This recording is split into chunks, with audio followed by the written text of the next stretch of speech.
Aqui é o pastor Cassiano Antunes e vamos para mais uma devocional diária.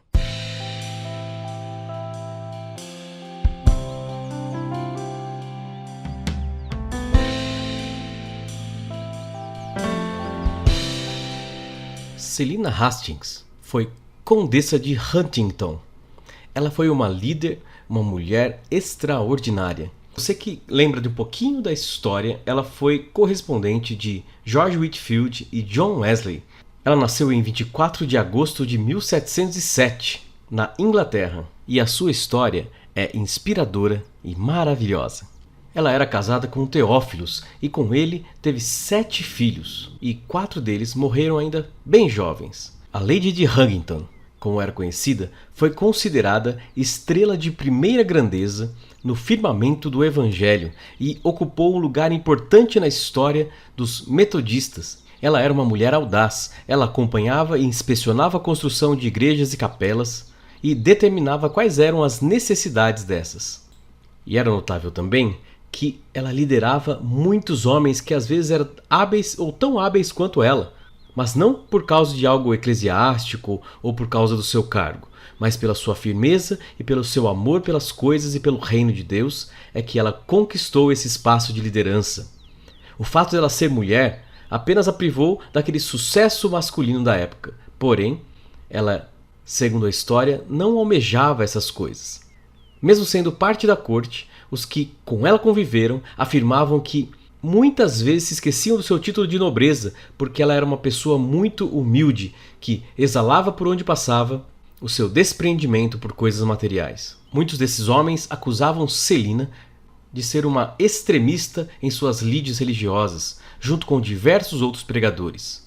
Foi vítima de acusação muitas vezes perante o rei George II, mas o rei muitas vezes retrucava que seria bom se esse zelo fosse replicado e que desejava que houvesse muitas Ladies Huntington em cada paróquia do reino. Celina faleceu aos 84 anos de idade, após um longo período de muitas doenças e muitas dores, o que de forma nenhuma abateu seu ânimo. Ela deixou $20 mil na época para a caridade e todas as suas propriedades ficaram para o sustento das 64 capelas que ela ajudou a construir em diferentes partes do país.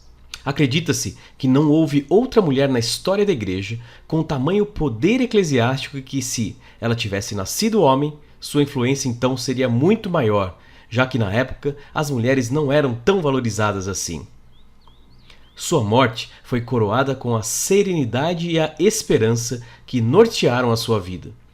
Com o presságio da sua partida, Celina declarou que já se sentia no céu e que desejava logo voltar para casa. Olha só o que o Salmo 145 nos diz para pensarmos na vida de Celina e nas nossas vidas. Uma geração louvará a outra geração, e a outra geração as tuas obras, e anunciará os teus poderosos feitos.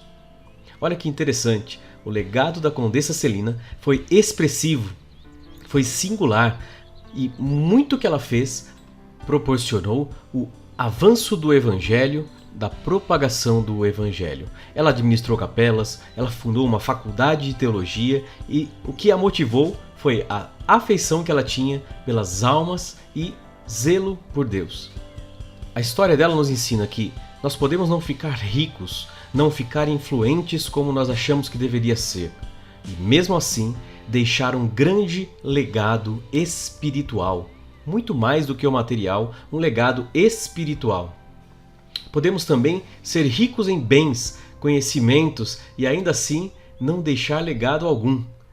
O que Deus quer de mim e de você é que tudo que nós sabemos, o que nós somos e que nós temos, seja para a glória dele. O seu carro, o meu carro não é só seu, não é só meu.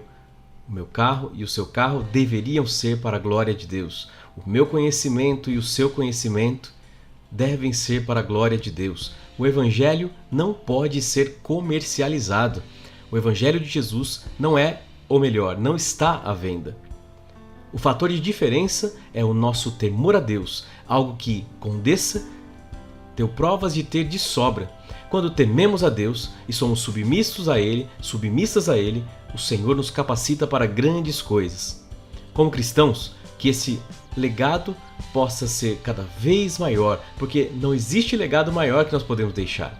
Boas obras, almas, pessoas sendo alcançadas pelo Evangelho de Jesus Cristo por intermédio da nossa vida, da nossa pregação e da nossa ação. Isso é muito importante. Com certeza, um legado espiritual será muito mais valioso para Deus do que qualquer outra coisa que você ou eu deixemos nessa vida. Não se esqueça disso. Que você deixe um bom legado. Vamos orar? Conecte-se com Deus.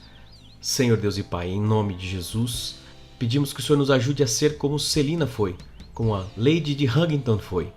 Uma mulher audaz e ao mesmo tempo desprendida das coisas desse mundo, e deixou um legado importantíssimo em conhecimento, em bens, mas que possamos ser assim para a Tua glória.